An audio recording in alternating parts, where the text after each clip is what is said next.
Unity of Houston is an inclusive church where we seek to understand and live the teachings of Jesus and other spiritual masters. At Unity, we welcome all people from all spiritual paths and every walk of life. We celebrate the diversity of our city and of our world, and we teach love, tolerance, and oneness, seeking to live in harmony with open minds and open hearts. Wherever you are in your spiritual path, you are always welcome at Unity. Join us and discover that the life of your dreams is already within you.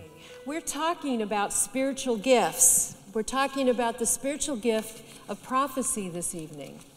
And I don't know if you checked that out before you came, because if you didn't, maybe you're a prophet. No, I'm just kidding. But throughout the Hebrew Scriptures, prophets arise guiding the people in an understanding of the will of God and how they may navigate the challenges they face. That's how we think of prophets. Those are the prophets we know of from the Bible because they're all in the Hebrew Scriptures.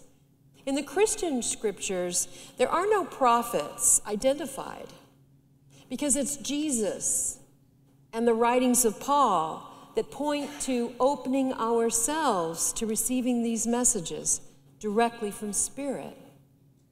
Now, if you missed that message from Jesus or from Paul, I have a beautiful piece of Scripture to bring to you tonight, just so that you know this is our true heritage and this is the true Christian message.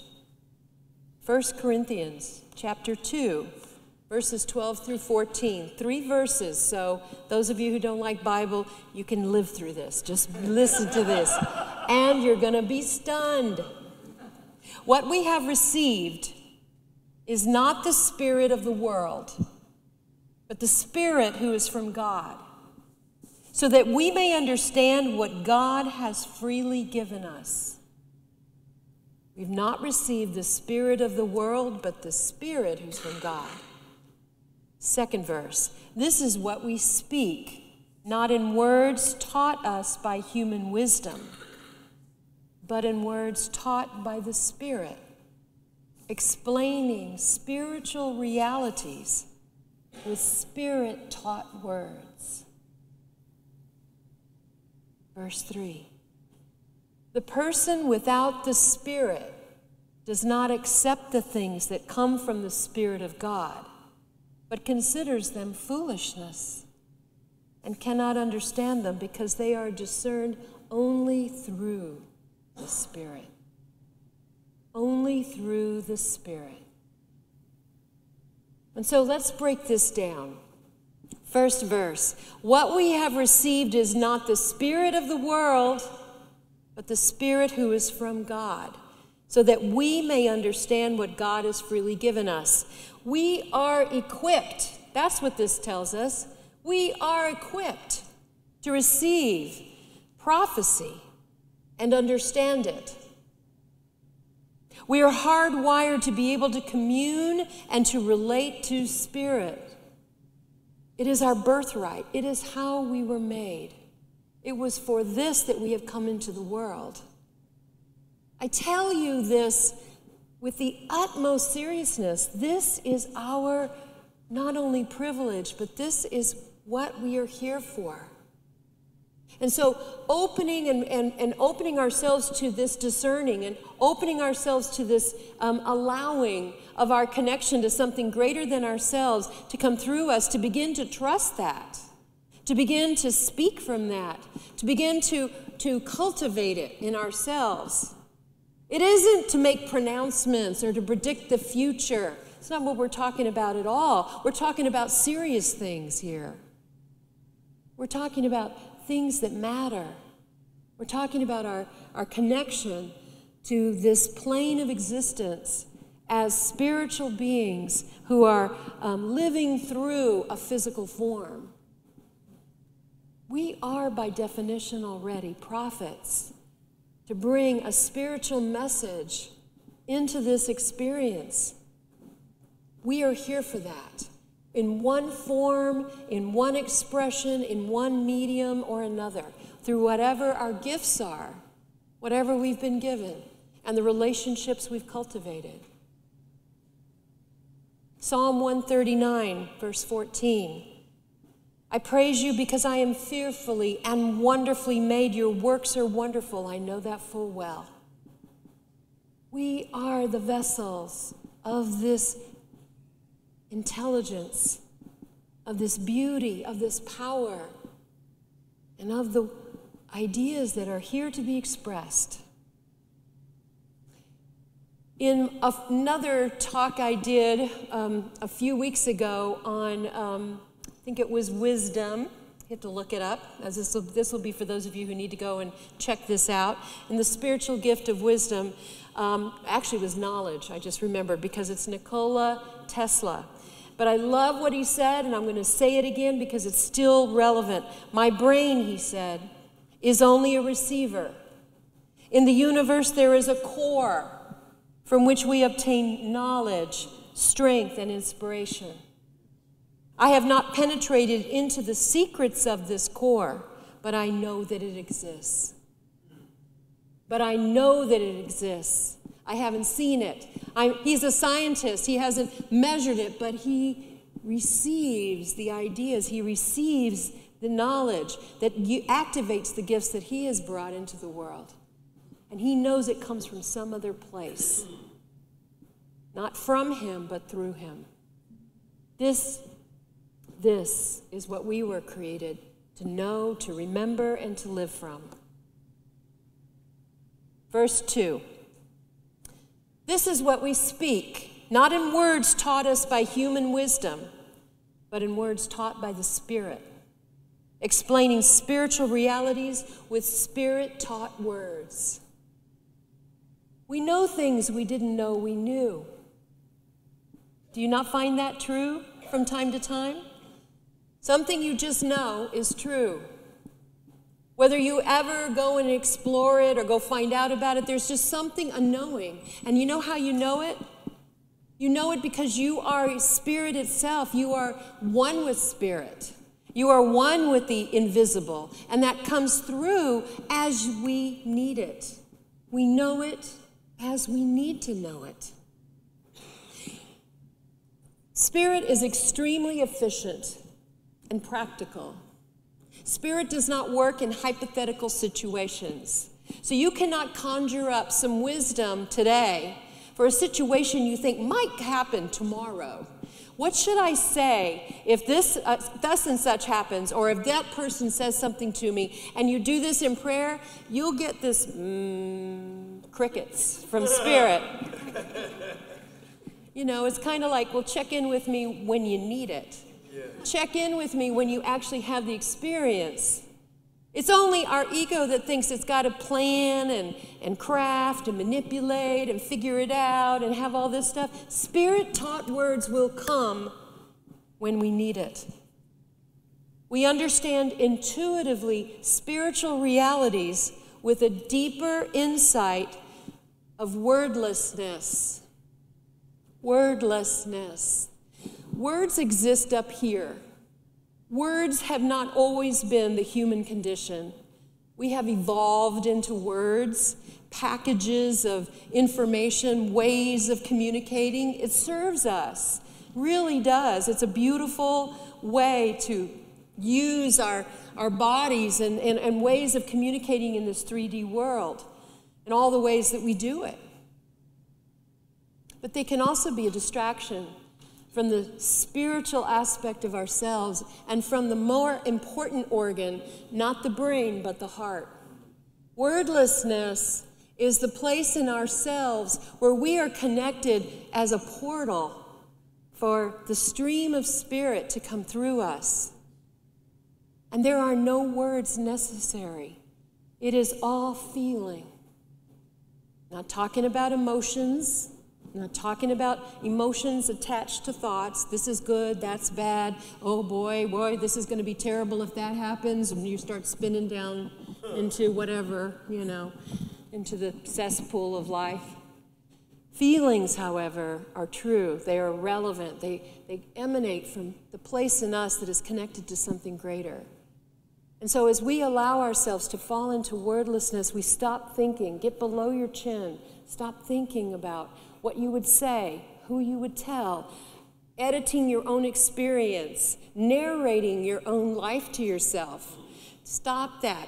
And I'm going to say you can't really stop it. I'm not asking you to stop it. I'm asking you to stop focusing on that.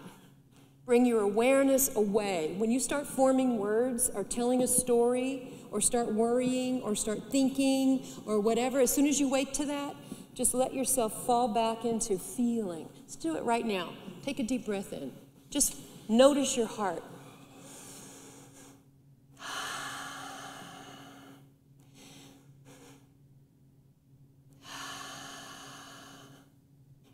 And as you do that, notice not just what's in front of you, but what's to the right and left of you.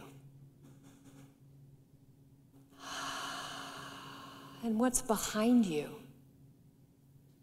360 degrees surrounding you. Can you sense it? Even if you saw people, even if you know who's behind you, if you saw something, you saw chairs, you saw things in this room, whatever, right now, sense it.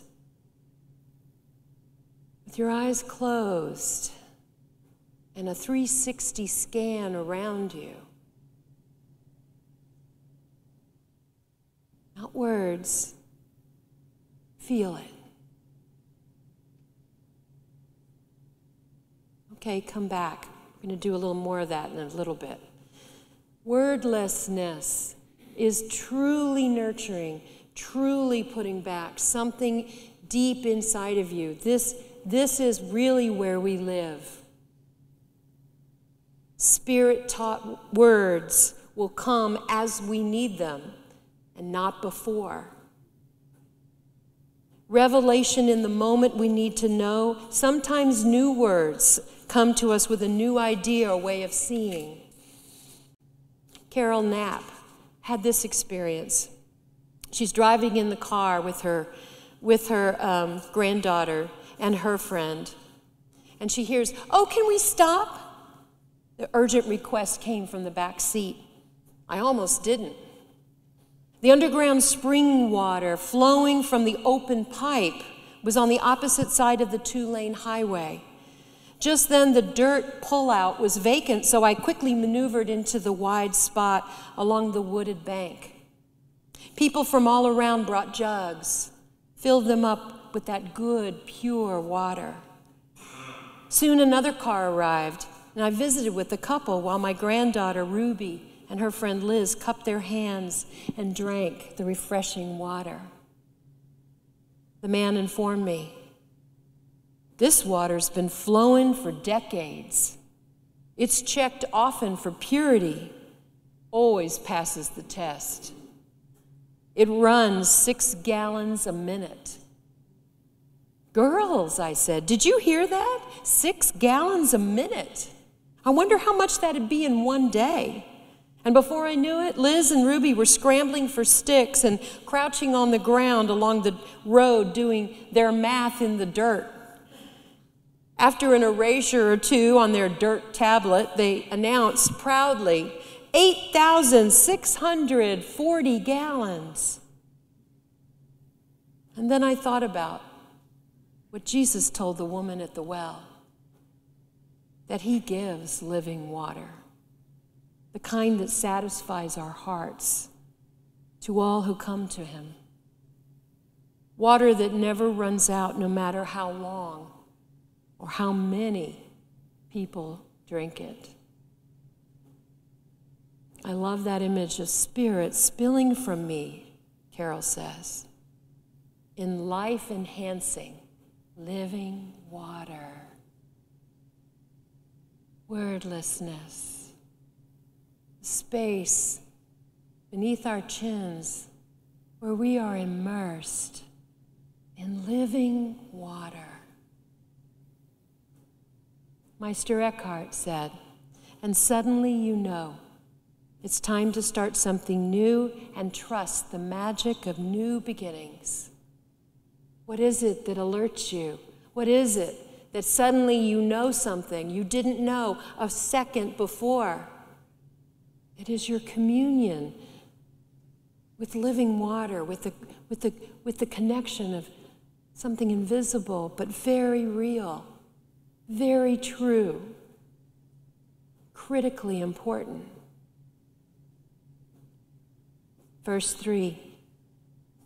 The person without the Spirit does not accept the things that come from the Spirit of God, but considers them foolishness and cannot understand them because they are discerned only through the Spirit. The person that Paul is referring to this described here is actually our own personality. It's the personality of us, the rational mind that doesn't immediately accept things that come from Spirit. Honestly, have you not gotten a message that you ignored? Have you not had a feeling that you just put aside and said it was just a messed up breakfast or something, right? Something else that was going on inside of you. Something that you could blame on somebody else or feel guilty about on some other behavior or whatever. Instead of recognizing that sometimes these messages, they come through this body. There's a felt sense. There's a truth to them that as we practice and as we open to it and as we give credence, give ourselves time to sit in silence, in wordlessness, not thinking, but feeling and being. It's in those moments where we drop out of the head and back into the heart. This is where we're called to live from. This is how we will know the truth of our lives. David Lynch, famous director, said, "Intuition is the key to everything. In painting, filmmaking, business, everything." He said, "I think you could have an intellectual ability, but if you can sharpen your intuition, which they say is emotion and intellect joining together, then a knowingness occurs. A knowingness occurs."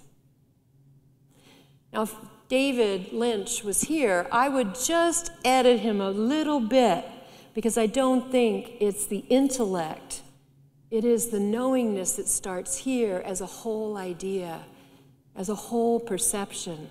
And it is the intellect that gives words to it, that makes it us able to communicate it and to share it with others and to collaborate with others.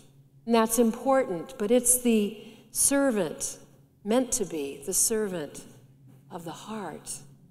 This is where the pure form, the pure idea, the pure knowingness comes from. Prophecy is not predicting the future, necessarily. It is seeing things as they truly are. Prophecy is being able to see the lay of the land, the divine pattern, the connections, the relationships, the pattern of things. When we do that, we can see how a path can unfold if we don't change course. So that's how seeing what is and what is already true can look like prophecy of the future. Because here we are, right? You can tell things. You can see how things size up. The more we live on this planet, if there's any grace at all, we get a little wiser, don't we? Yes. We learn a little bit more. We certainly learn which roads not to go down again, if we're lucky. We learn how to assimilate and how to grow from and how to see things. And as a parent who's now a grandparent, it really helps me a lot to see the great arc of maturation that I've seen in my children. I don't worry so much about my grandchildren. Not just because I'm not in charge of raising them, because I'm not, but also because it's going to all work itself out. Because I've seen that. It's not always work out the way you want, not the way you thought it was going to be. I'm not trying to say that, but I am going to say that in the big scheme of things, what we really want for our children is that they're safe and that they're loved. And we can do neither for them except love them ourselves and hold on to them as much as we can. But we cannot predict or protect them from the world. And that wisdom brings a sense of comfort and peace over time. But it isn't prophecy except in the purest sense of being able to see what is deeply true right here, right now, and celebrate that. Because what this also prepares us for is knowing that these moments are precious, and there will come a time in this arc that we will wish we were right here, right now, again, right? Yeah. It's true in our individual lives, whether we have children in them or not. It is true about every experience that we have, whatever age or whatever, wherever we are in whatever stage of life we're in. Even if we're starting again at any stage of life, it is not the same starting over as we did when we were in our 20s or 30s or whatever age. We are always growing and changing, and yet we are also bringing and transcending with what we've brought with us. So we can practice using our gift, our spiritual gift of prophecy, to see more openly into what is already here. Whatever is presenting itself to us right here, right now. Number one. Number two, we can practice wordlessness by dropping into our heart, a knowing of the heart that is always available. And number three, we can practice listening to all that is around us as we listen deeply. We are wordless when we listen. Patty Kirk says, this year I officially decided to stop saying that I run 21 miles a week because increasingly I don't. The truth is I mostly jog, ever more slowly, with sometimes long moments of walking in between. Not infrequently, I stop altogether to examine a bird through binoculars I carry with me, or tally a count for eBird.org, or record on my phone a writing idea to work on later that day. The older I get, the slower I get, and the quieter and the more alert. I didn't realize this was happening until recently. I was running, jogging along, and suddenly, without planning to, I was differentiating the birds' voices around me, one from the other, and acknowledging their presence before I even saw them.